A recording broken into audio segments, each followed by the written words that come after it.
Hello and welcome back, future scientists. I'm Mr. K with Mississippi Public Broadcasting, and we're going to kind of change up what we're talking about today.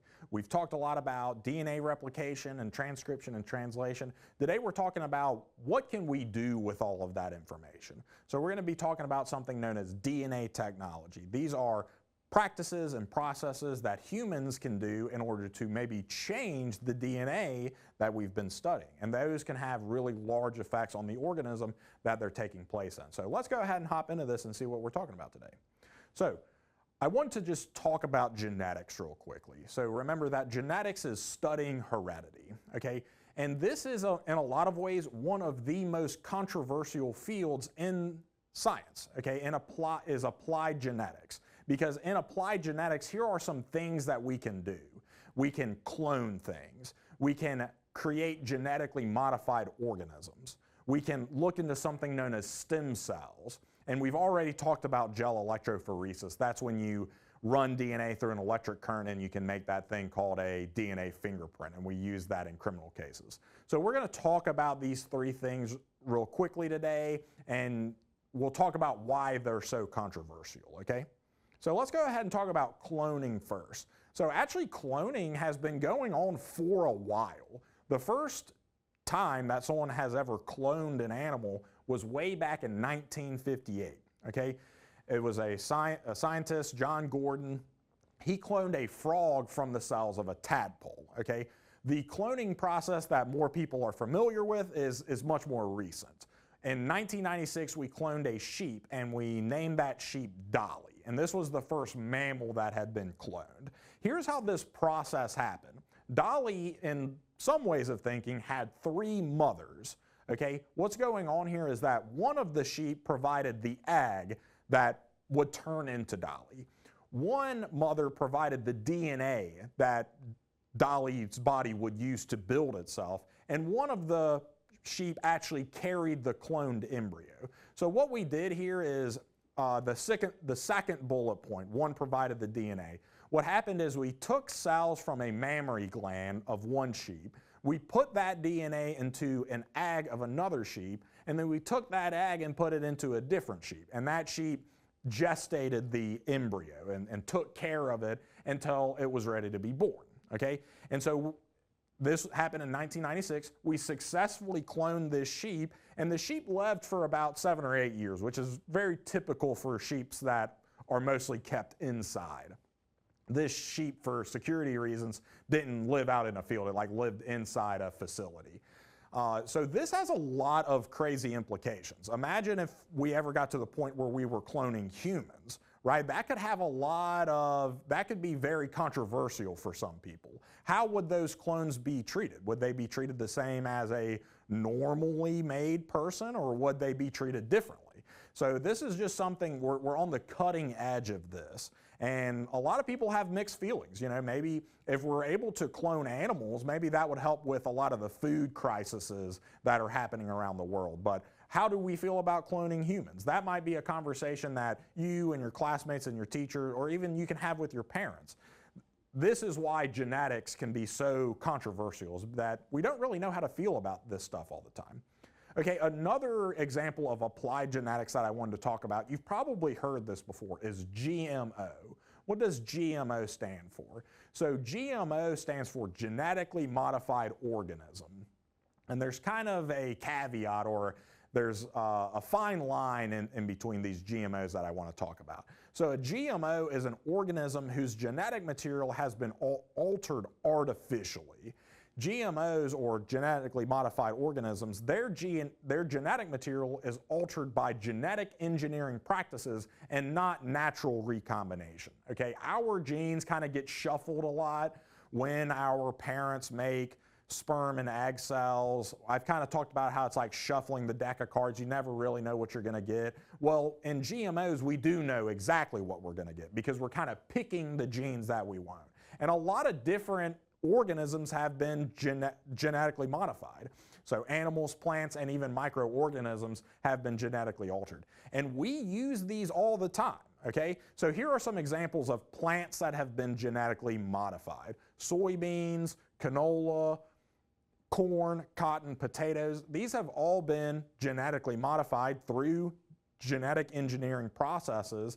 And what's going on here is we're trying to make these plants as efficient as possible. We want them to taste good, we want them to be large, we want them to be resistant to pesticides and pests, we want them to grow quickly. And so what scientists have done is go in, find the genes that code for those things, and basically pick them to make the best type of food that we can. We've gone in and we've genetically altered their DNA, okay? Here's another example of an organism that's been genetically modified, is E. coli, and we've genetically altered E. coli to make insulin, okay? So this kind of has a lot of weird, this is a weird thing to think about. A lot of individuals, if you know anyone, you yourself might be diabetic. People who are diabetic, there's two types of diabetes. Some people, their body just doesn't make insulin. Okay, well, that's bad. And so what they have to do, they have to take insulin because their body's not making it. That's how they regulate their blood sugar. Well, have you ever stopped to think where that insulin is coming from? A lot of that insulin that people take is coming from E. coli, which is a bacteria. What we've done is we have gone in, taken the human gene that makes insulin, we've cut it out, and then we've inserted it into bacteria, and now that bacteria makes human insulin.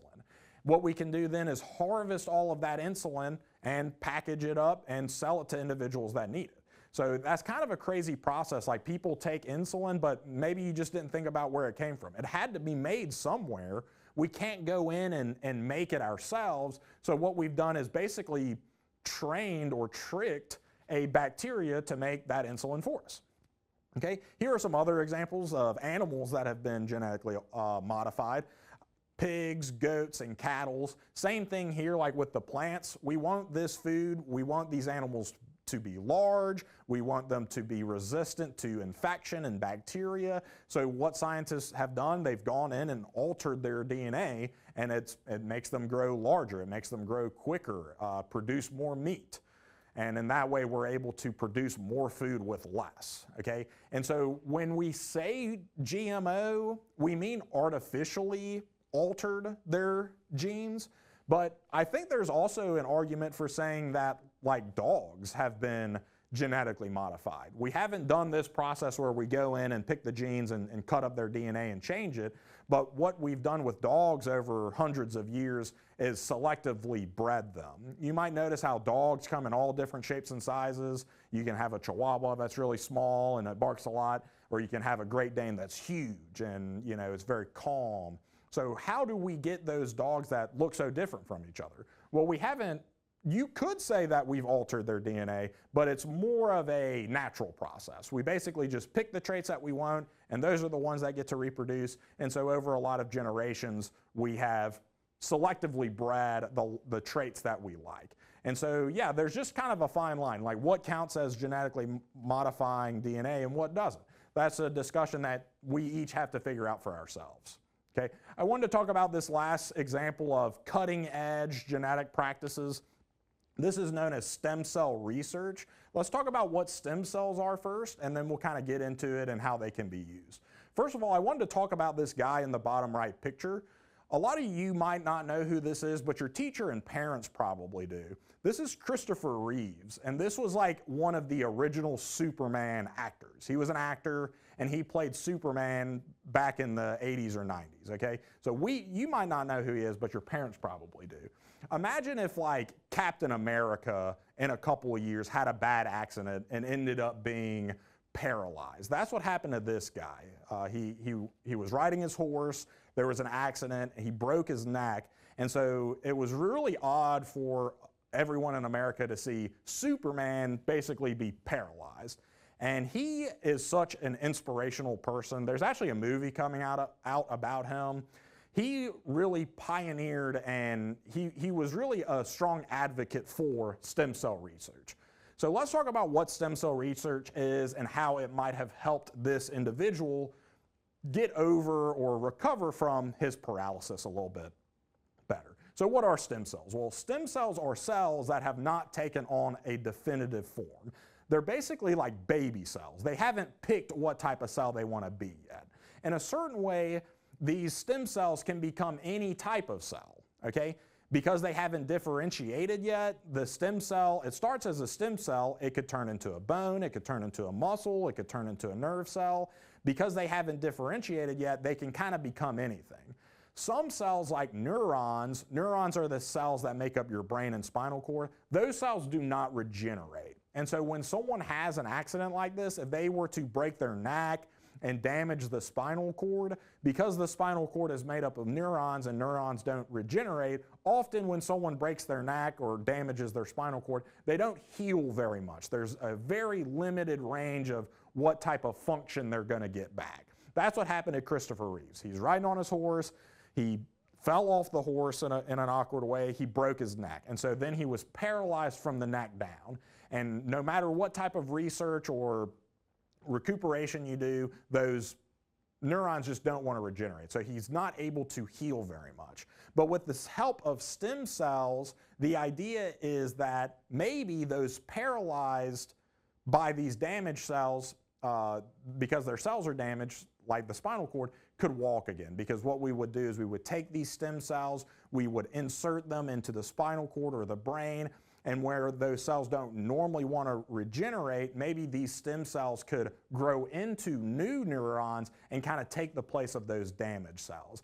This is also very controversial because the stem cell research, it has pros and cons. And so if this is something you're interested in, I really encourage you to go do your own research and get into those pros and cons. But like I said, there's a movie coming out about Christopher Reeves and his whole, how he healed after this major injury, and he's super inspirational. So I really encourage you to look into that as well. So y'all, what I wanted to do now, I needed to review a little bit with y'all from last time. When I saw y'all last time, we talked about mutations, and so I've got about 10 questions that we're going to do real quick. So teacher, if you could, go ahead and pass out that worksheet to everybody. Y'all take 5 or 10 minutes to work on it, and then when y'all are ready for the answers, come back to me and I'll review it with y'all real quick.